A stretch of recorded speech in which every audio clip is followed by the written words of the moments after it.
धर्मासे प्रदीपेन मोहावर्ण घातिना लोक गर्भगृह कृत्सन यथावत सप्रम प्रकाशितम देव देश धर्म. नमस्कार, मी मीर कुलकर्णी. स्वागत आहे आपण सर्वांचं माझ्या युट्यूब चॅनलवर. तुम्ही पाहता इतिहासाची सुवर्णपाने. 1947 ला देशात फाळणीचं वातावरण होतं. एकीकडे मुस्लिम लीगच्या चिथावणीमुळे हिंदू मुसलमान यांच्यामध्ये तणाव निर्माण झालेला होता. दुसरीकडे या दोन्ही घटकांचे संयुक्त प्रतिनिधी म्हणून ओळखले जाणारे 77 वर्षीय गांधींचे ब्रह्मचर्याचे प्रयोग सुरू होते.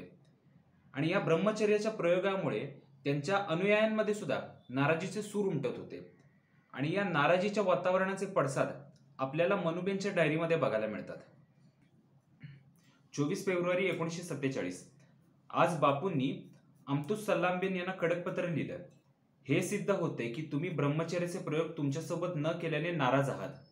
यासाठी त्यांनी नाराज होणं निर्लज्जपणा आहे. तुमची नक्की भूमिका काय आहे हे समजून घ्यायचं आहे. हा शुद्धीचा यज्ञ आहे. 26 फेब्रुवारी 1947 हेमचंद, बिहार. अमतुस सल्लामबेन आज मला प्यारेलालशी लग्न कर म्हणाल्या. इतकीच प्यारेलालची काळजी आहे तर स्वतः लग्न का करत नाही त्याच्यासोबत? ब्रह्मचर्याचे प्रयोग त्याच्यासोबत सुरू झाले होते, पण वर्तमानपत्रात माझा फोटो पाहून त्या माझ्यावर जळत आहेत. माझी लोकप्रियता त्यांना आवडत नाही. 8 जानेवारी 1947 बापू म्हणाले त्यांनी डायरी पूर्ण वाचली आणि त्यांना आवडली. बापू म्हणाले, आभा, सुशीला, प्यारेलाल, कनू, मी कोणाची पर्वा का करू? आभा मला मूर्ख बनवते आहे, पण ती स्वतःलाच फसवते आहे हे सत्य आहे. बापूंनी माझ्या अभूतपूर्व योगदानाबद्दल माझं कौतुक केलं, पण बापू म्हणाले तुझी एक चूक झाली. तू स्वतःचं शरीर नष्ट करून घेतलं आहेस. शारीरिक थकव्यापेक्षा तुझं शंकेखोर मन तुला जास्त खातंय. मी स्वतःला तेव्हाच विजयी मानेन जेव्हा तू 70 वर्षाची नाही तर 17 वर्षाची दिसशील. 18 नोव्हेंबर 1947 बिर्ला हाऊस, दिल्ली. आज मी जेव्हा बापूंना आंघोळ घालत होती तेव्हा ते माझ्यावर भडकले. मी संध्याकाळी त्यांच्यासोबत फिरणं बंद केलं होतं. त्यांनी माझ्यासाठी अतिशय कठोर शब्द वापरले. ते म्हणाले, जिवंतपणी तू माझं ऐकत नाहीस तर मेल्यावर काय ऐकणार आहेस? हे शब्द ऐकल्यावर मी सुन्न झाले. उत्तर देण्याची हिंमत नाही झाली. दरम्यानच्या काळात खुद्द गांधींचे अनुयायी देखील या साऱ्या प्रयोगांमुळे दुखावले गेले. कित्येक जण तर गांधींपासून दुरावले देखील. फार कशाला, अगदी सरदार वल्लभभाई पटेल यांच्यासारखे गांधींचे अनुयायी देखील गांधींना याबाबत थेट पृच्छा करीत आपली नाराजी दाखवू लागले होते. 25 जानेवारी 1947 रोजी मुरियम, हिरापूर येथून गांधींना पाठवलेल्या पत्रात पटेल लिहितात, तुम्ही आम्हा सर्वांना प्रचंड वेदना देत आहात. तुम्ही पुन्हा हे प्रयोग करण्याच्या फंदात का पडताय हे माझ्या आकलना पलीकडचे आहे. आपल्यात मागील वेळी या विषयावर चर्चा झाल्यावर हे प्रकरण संपलं असावं असं आम्हाला वाटलं. परशुरामासारखे विश्वासू नोकराचा अपमान करणे चूक होते. परशुरामाला गांधींचे प्रयोग पचनी पडले नाहीत. या प्रयोगांची किळस येऊन तो गांधींना सोडून गेला. तुम्हाला आमच्या भावनांची जराही किंमत वाटत नाही. आम्हाला आज अतिशय असह्य वाटते. देवदास या सगळ्या प्रकारामुळे अत्यंत दुःखी आहे. पुढील चर्चा होईपर्यंत हे सर्व प्रकार थांबवा. तुम्ही करत असलेला हा आत्मघातकी प्रकार माझ्या आकलना पलीकडचा आहे.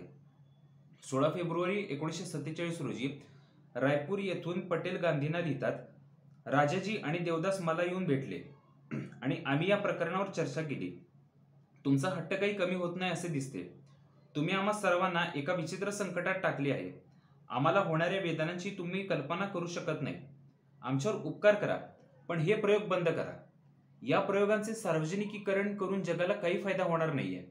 इतरांनी तुमच्या ब्रह्मचर्याचे प्रयोगाचे अनुकरण करू नये वगैरे वगैरे आव्हाने करून काही उपयोग होणार नाहीये. लोक नेहमी आपल्या वडीलधाऱ्यांचे अनुसरण करत असतात.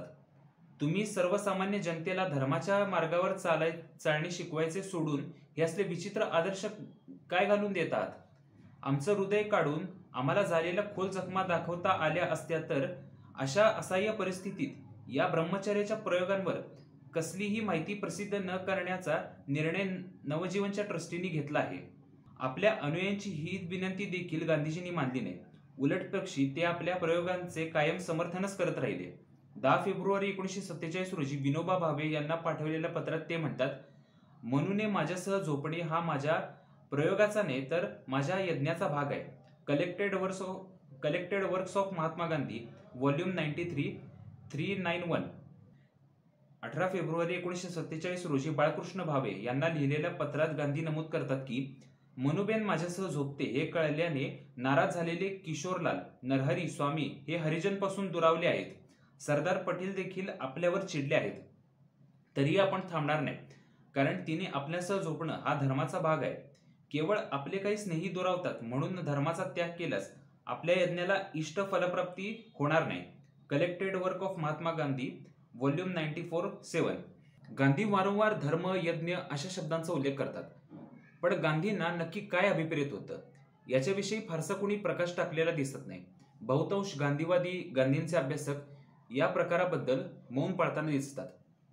गांधींना अपेक्षित असलेला किंवा अभिप्रेत असलेला धर्म यज्ञ याविषयी जर कोणी निश्चितपणे प्रकाश टाकला तर आम्हाला ते नक्कीच समाधानकारक ठरणार आहे.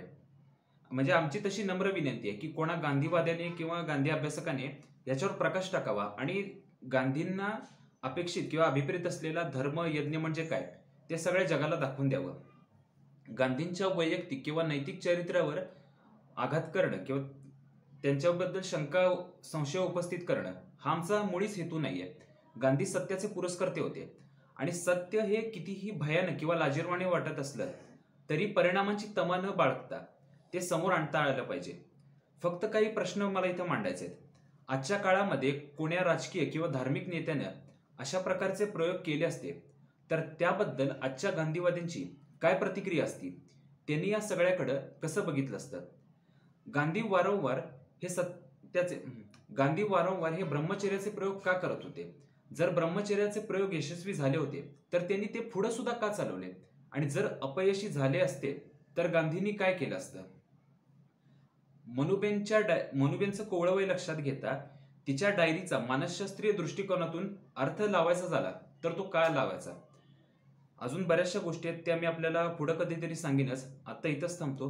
व्हिडिओ आवडला असेल तर लाईक करा, शेअर करा, इतिहासाची सुवर्णपाने सबस्क्राईब करा. धन्यवाद. नमस्कार.